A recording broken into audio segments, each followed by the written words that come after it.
अस्सलामुअलैकुम, welcome to my YouTube channel sensational test. उम्मीद है आप सब खैरियत से होंगे और मैंगो का सीज़न एंजॉय कर रहे होंगे। मैंगो की बहुत सारी स्वीट डिशेस भी ट्राई कर रहे होंगे, मगर जो रेसिपी मैं आपके साथ आज शेयर कर रही हूँ ये कभी नहीं बनाई होगी। मैंने एक स्वीट डिश को ट्विस्ट करके एक रेसिपी बनाई है जो बन के बहुत मज़ेदार बनी। तो मैंने सोचा क्यों ना ये रेसिपी अपने व्यूअर्स के साथ शेयर की जाए। ये रेसिपी मज़ेदार होने के साथ साथ कम खर्च बाला नशीन है, यानी कि घर की कुछ चीज़ों के इस्तेमाल से आप ये मज़ेदार यूनिक स्वीट डिश बना सकते हैं और गेस्ट्स को हैरान कर सकते हैं। तो बग़ैर किसी टाइम को वेस्ट किए अपनी रेसिपी को स्टार्ट करते हैं।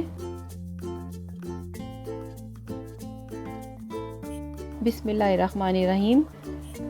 मैंगोज़ लेंगे, मैंगो का छिलका उतार लेंगे और उसकी जो गुठली है उसको रिमूव कर देंगे और अंदर की जो पल्प है उसको हम ग्राइंड करके उसकी प्यूरी बना के इसको हम साइड पे रख देंगे। और ये जो प्यूरी है ये हम बाद में अपने मीठे में इस्तेमाल करेंगे। फुल फैट मिल्क लेना है, उसके अंदर हम डालेंगे कस्टर्ड पाउडर वनीला फ्लेवर हो या मैंगो फ्लेवर हो। कस्टर्ड पाउडर को हम ठंडे दूध में या रूम टेम्परेचर दूध में मिक्स करेंगे और फिर अपने गर्म दूध के अंदर इसको डाल के कुक करेंगे। अगर आप डायरेक्ट गर्म मिल्क के अंदर अपने कस्टर्ड पाउडर को डालेंगे तो उसमें गुठलियाँ बन जाएंगी, तो आपने इस चीज़ का ज़रूर ख्याल रखना है। शुगर डालेंगे, शुगर जो है वो अकॉर्डिंग टू टेस्ट है। अगर आपका जो मैंगो है वो ज़्यादा मीठा है तो आप कम शुगर कर दें, अगर आपका मैंगो जो है वो कम मीठा है तो ज़्यादा शुगर कर दें। मैंने यहाँ पे टेस्ट को बढ़ाने के लिए कंडेंस मिल्क डाला है। अगर आपके पास कंडेंस मिल्क अवेलेबल ना हो तो आप इसको स्किप कर सकते हैं।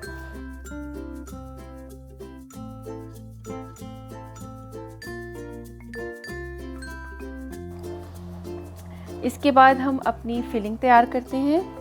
फिलिंग में मैंने यहाँ पे लिया है खोया। खोए के अंदर मैं डाल रही हूँ कंडेंस मिल्क। अगर आपके पास खोया अवेलेबल ना हो तो आप मलाई का भी इस्तेमाल कर सकते हैं और फुल फैट जो आपके पास पाउडर मिल्क होता है उसका भी इस्तेमाल कर सकते हैं। इसके बाद मैं इसमें डाल रही हूँ मैंगो के चंक्स। मैंगो के मैंने चंक्स डाले हैं 3 टेबल स्पून। और अपनी जो मैंगो की प्यूरी जो हमने स्टार्ट में बनाई थी उसमें से हम प्यूरी में से 1 टेबल स्पून जो है वो अपने फिलिंग में ऐड करेंगे। इसको अच्छी तरह से मिक्स करें और इसको आप साइड पे रख दें। अब हम लेंगे ब्रेड के लिए मैंने ये 2 कटर आपको दिखा रही हूँ। अगर तो आपने बड़े बनाने हैं तो एक ब्रेड के पीस में से 2 कट होंगे। मैंने थोड़े से स्मॉल बनाए हैं तो एक ब्रेड के पीस में से 4 पीस निकलेंगे राउंड, तो एक ब्रेड के पीस में से मैं 2 बनाऊंगी। ये देखें, इस तरह आपने अपनी ब्रेड्स जो है वो कट कर लेनी है।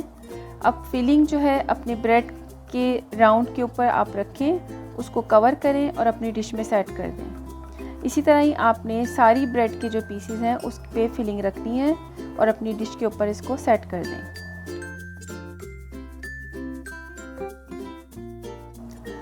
अब जो हमारा प्रिपेयर्ड कस्टर्ड था उसको आपने ठंडा कर लिया है। अच्छा, आपने मुसलसल इसको जब कस्टर्ड गर्म हो तो हिलाते रहना है, क्यों अदरवाइज़ अगर आप रुकेंगे तो आपका जो कस्टर्ड है उसके ऊपर एक मलाई की लेयर आ जाती है। उस ठंडे कस्टर्ड के अंदर अब हम मिक्स कर रहे हैं अपनी प्यूरी और मैंने इसके अंदर फ्लेवर के लिए वनीला एसेंस डाला है और इसमें डाला है मैंने थोड़ा सा कलर। अब आप अपने जो आपका प्रिपेयर्ड कस्टर्ड है उसको अपनी ब्रेड के ऊपर डाल दें।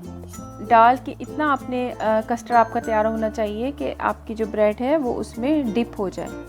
इसके ऊपर आप डेकोरेट करें जिस तरह मर्ज़ी, आप जिस तरह मर्ज़ी चाह रहे हैं। मैंने इसके ऊपर मैंगोज से और नट्स से डेकोरेट किया है। अब ये जो रेड कलर मैंने जो है आलमंड्स को चॉप करके बारीक बारीक काट के तो उसको मैंने रेड कलर दे दिया था। ये आलमंड्स और जो मेरे पिस्ते थे उनको सेंटर में से कट करके उनको मैंने ग्रीन कलर जो था वो कर दिया था, ताकि ये आपकी जो डिश है वो खूबसूरत लगे। ये देखें, आपकी डिश जो है ये तैयार हो गई है। ये देखने में देखें कितनी लजीज और कितनी मज़ेदार लग रही है और आप यकीन करें कि ये मिनटों में ख़त्म हुई थी, इतनी मज़ेदार ये डिश बनी थी। और सबसे बड़ी बात ये कि अगर आपका कोई गेस्ट आ रहा है तो ये एक ऐसी डिश है जो बहुत क्विक बन सकती है, जिसमें आपको ज़्यादा मेहनत की ज़रूरत नहीं पड़े। आप इस रेसिपी को ज़रूर ट्राई करें। रेसिपी में कोई इशू हो तो आप कमेंट बॉक्स में मुझसे पूछ सकते हैं, अपना फीडबैक दें और डिस्क्रिप्शन बॉक्स में डिटेल रेसिपी भी दी है। अगर कहीं से कोई चीज़ मिस हो गई हो तो आप डिस्क्रिप्शन बॉक्स में देख सकते हैं। अगर आप मेरे चैनल पे नए हैं तो सब्सक्राइब का बटन दबाएं, बेल आइकॉन का बटन दबाना ना भूलिएगा ताकि आपको मेरी आने वाली न्यू वीडियोस का नोटिफिकेशन सबसे पहले मिले। और अगर आपको ये वीडियो अच्छी लगे और रेसिपी अच्छी लगे तो लाइक का बटन दबाएं। अब इजाज़त दें, फिर हाजिर होंगी न्यू एंड एक्साइटिंग रेसिपी के साथ। अल्लाह हाफिज़।